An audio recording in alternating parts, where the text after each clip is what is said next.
Baik, assalamualaikum warahmatullahi wabarakatuh, teman-teman. Pada video kali ini kita bakal membuat tutorial membuat CRUD eh, dengan menggunakan PHP MySQL ya, teman-teman. Nah, eh, untuk itu terlebih dahulu teman-teman silakan mendownload aplikasi XMPP ini, dan berhubung saya sudah mendownload aplikasinya, tinggal saya jalankan aplikasinya dan teman-teman silakan mendownload terlebih dahulu dan bisa mengikuti video tutorial dari saya. Uh, Baik teman-teman, di sini saya sudah menginstal aplikasinya. Lalu kita pastikan bahwa Apache dan MySQL ini sudah berjalan.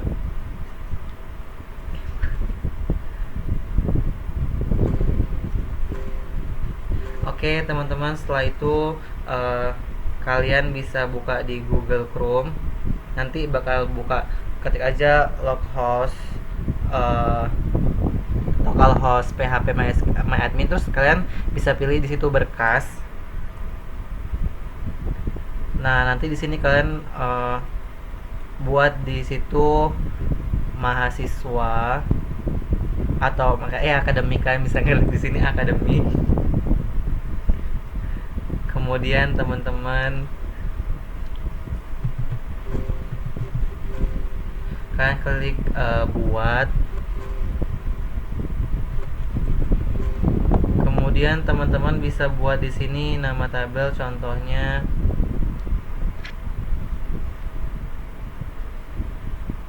di sini kita buat 5 kolom ya teman-teman. Itu kalian buat kolomnya mahasiswa. Terus jika sudah, teman-teman silahkan klik kirim.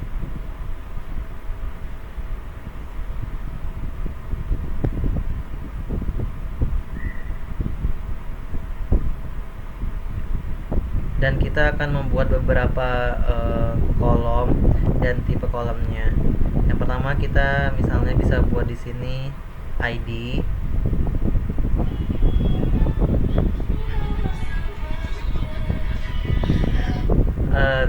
Terus kita klik di indeksnya. Lalu kita membuat di kolom berikutnya name. Kita buat jenisnya varchar. Kemudian di sini kita buat barisnya itu 25 panjangnya. Baik, lalu kita klik kolom indeks. Kita buat unique. Terus kita klik kirim. Kemudian di sini kita buat nama. Terus tipenya kita berikan varchar juga. Kemudian kita bikin panjangnya sama 25. Kemudian selanjutnya kita bikin di kolom selanjutnya itu alamat. Kemudian kita buat tipenya sama juga, yaitu varchar. Terus panjangnya di sini saya buatnya 25 juga. Lalu terakhir kita buat di sini fakultas. Terus di sini kita buatnya sama varchar, dan kemudian di sini panjangnya kita buat sama 25 juga ya. Baik, jika sudah teman-teman, langsung saja kita klik bagian save.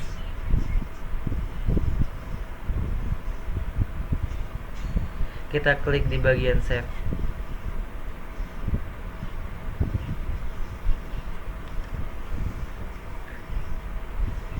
Baik teman-teman, nah di sini kita sudah membuat suatu database dalam satu tabel, yaitu tabel mahasiswa. Baik, langkah selanjutnya yaitu kita membuat menghubungkan antara database ke MySQL. Nah, di sini kita langsung saja buka, yaitu menggunakan Visual Studio Code. Teman-teman bisa download terlebih dahulu ya teman-teman, jika kalian tidak ada aplikasi Visual Code-nya. Nah, sesudah kita membuka aplikasi Visual Studio Code-nya, langsung saja kita buat new file. Kemudian kita klik save. Terus kita akan tulis, baik, di sini kita akan membuat suatu folder baru XMPP yang kita miliki. Kita pilih XMPP-nya tadi. Terus di sini saya meletakkannya di htdocs. Di sini kita buat folder baru, misalnya namanya PHP MySQL 3.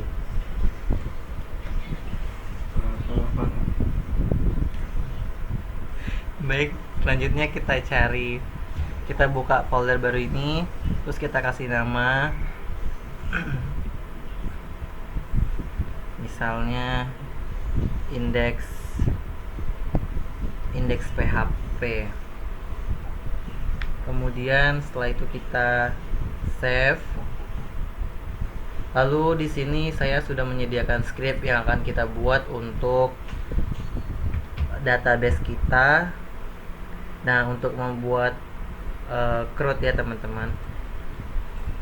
Nah, jadi teman-teman bisa meniru strip yang sudah ada atau yang sudah saya buat seperti ini.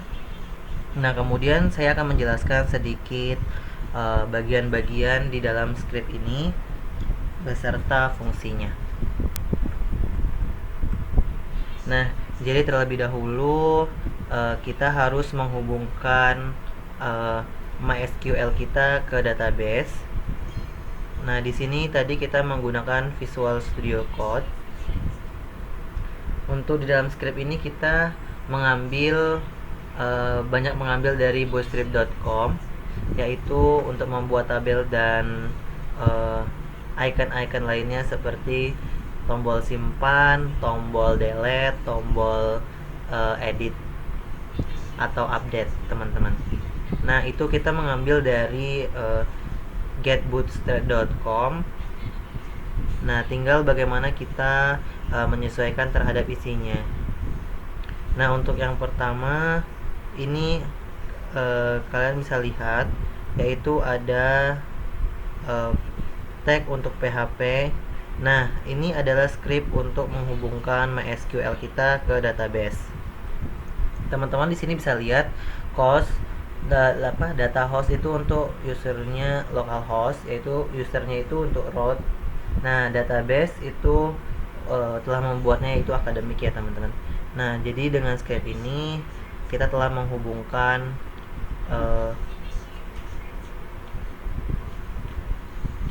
MySQL kita ke database. Nah, kemudian di bawah ini teman-teman bisa lihat ada script untuk mengetahui kondisi apakah MySQL kita terhubung ke database atau tidak. Nah, jadi di sini ada if.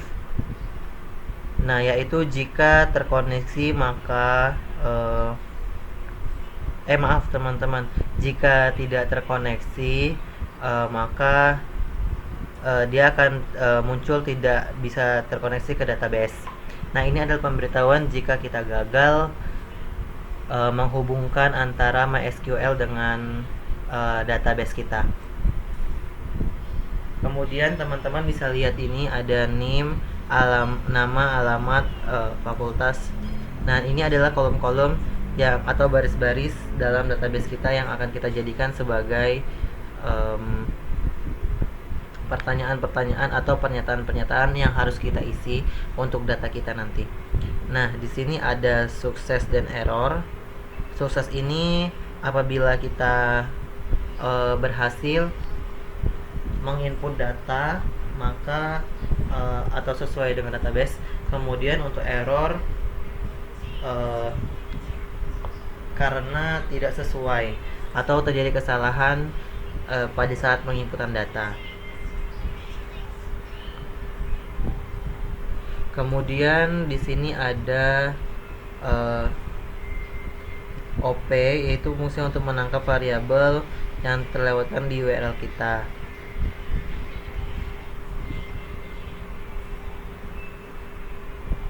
Nah, kemudian di sini ada kondisi untuk delete, yaitu adalah ada dua kemungkinan penghapusan yang untuk data yang dahulu kita input. Nah, di sini kalian bisa melihat variabel sukses dan error. Jadi ini adalah coding untuk mengetahui kondisi apakah kita berhasil atau tidak dalam menghapus data. Jadi ketika kita sukses menghapus data, akan terkena berhasil hapus data.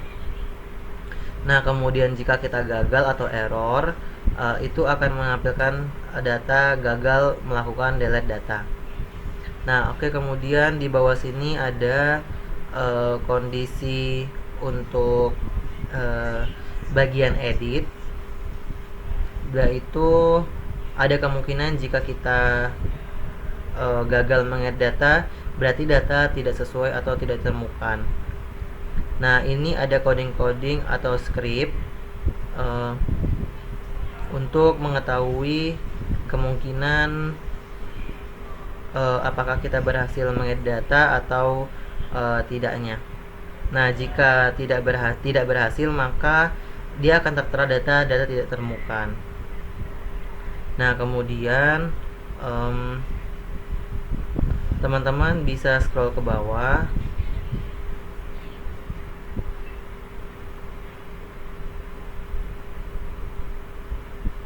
Nah, di sini ada script untuk create atau menyimpan data. Nah, di sini ada kondisi untuk update. Nah, jadi di sini ada dua kondisi yaitu sukses dan error. Nah, ketika kita berhasil mengupdate, maka dia akan muncul data berhasil diupdate. Nah, sebaliknya jika error, dia akan muncul data gagal diupdate. Ini untuk bagian update.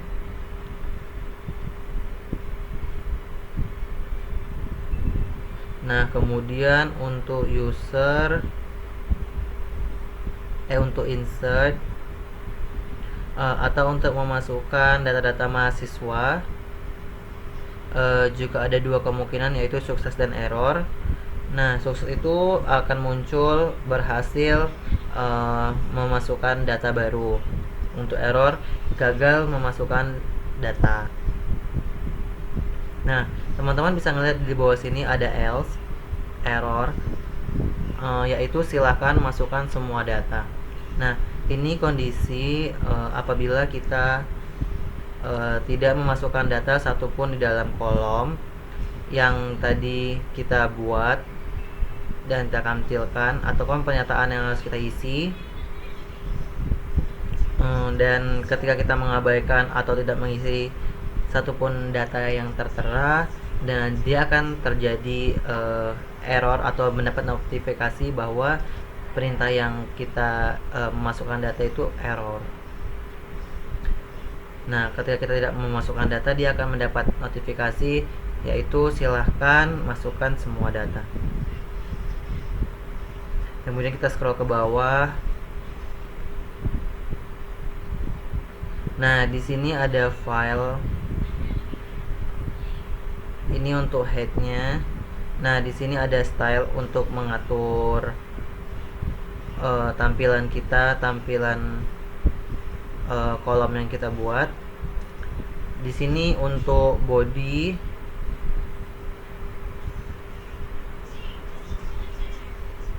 ada script di sini untuk memasukkan data.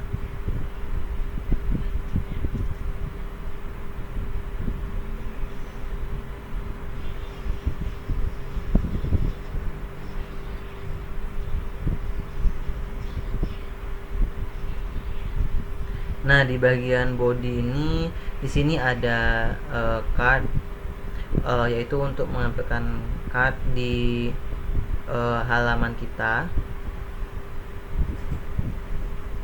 Nah, kemudian kita scroll ke bawah. Di sini ada script form, yaitu dalam card itu kita akan menampilkan baris-baris, yaitu ada NIM, nama, alamat, dan fakultas yang sesuai dengan database kita tadi.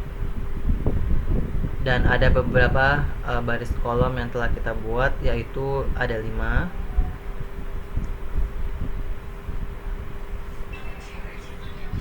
Jadi di sini teman-teman bisa menyesuaikan sendiri dengan database teman-teman, karena di sini tadi saya membuat untuk tabel mahasiswa ada NIM, nama, alamat, dan fakultas.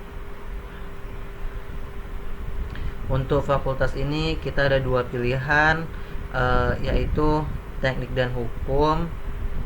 Untuk teman-teman yang ingin mengubahnya, silakan. Di sini hanya sebagai contoh ya teman-teman. Saya membuatnya yaitu teknik dan hukum.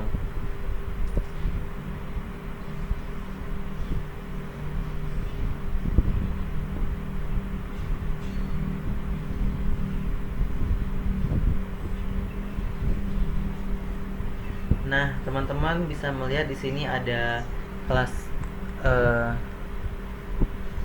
div, ya, input type, submit. Ini adalah sebuah script untuk menampilkan buttonnya teman-teman, atau tombol. Nah, di sini kita menggunakan untuk menampilkan tombol simpan, yaitu untuk menyimpan data. Untuk menyimpan data yang telah kita input sebelumnya.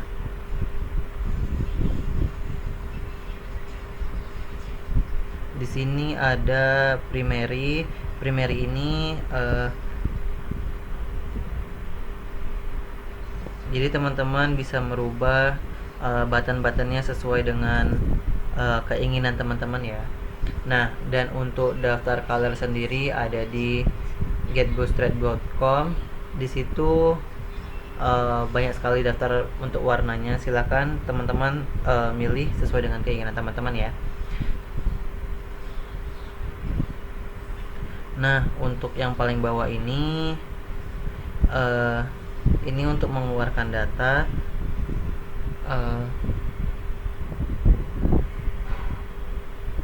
Ini adalah script untuk menampilkan tabel proses pengeluaran data ya teman-teman. Jadi ketika kita menginput data, sesudah kita simpan, data yang telah kita input tadi akan tertampung di tabel-tabel ini. Ini adalah tabel yang berada di bawah tabel penginputan data sebelumnya.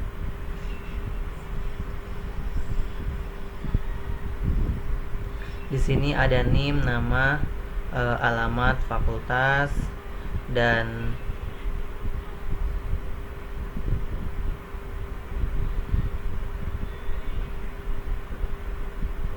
ini ada stylenya sendiri, ada untuk backgroundnya secondary, dan warnanya warna putih, dan itu tabelnya bernama data mahasiswa, yaitu tabelnya sesuai dengan kita input sebelumnya. Jadi secara otomatis dia akan berada di dalam tabel ini.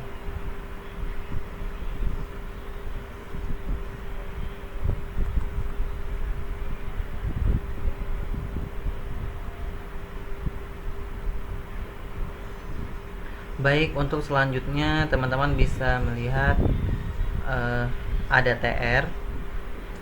Nah, di sini ini adalah script untuk menampilkan agar data-data hasil inputan tadi dia itu terurut. Jadi sesuai dengan kolomnya masing-masing, ada NIM, nama, alamat, dan fakultas. Dia akan terurut ke bawah sesuai dengan kolom masing-masing. Nah, di sini teman-teman bisa melihat ada script lagi.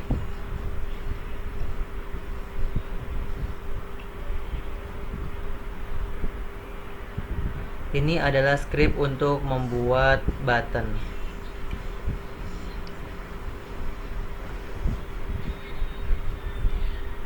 Button ini akan terletak di samping si data-data yang telah kita input atau hasil inputan tersebut.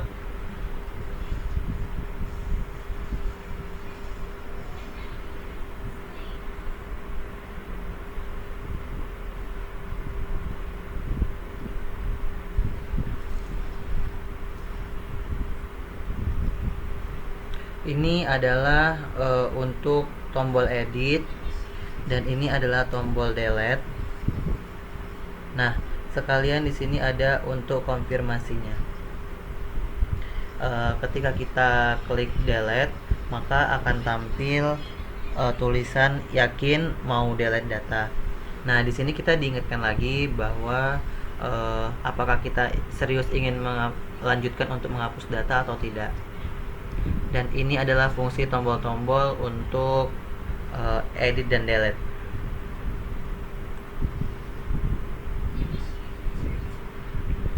Jadi seperti itu teman-teman. Kemudian jika teman-teman sudah membuat skripnya, jangan lupa Ctrl S simpan terlebih dahulu dan teman-teman jalankan di Google Chrome kita di localhost seperti ini. Jadi di sini teman-teman ketikkan saja localhost php mysqli, kemudian akan tampil seperti itu.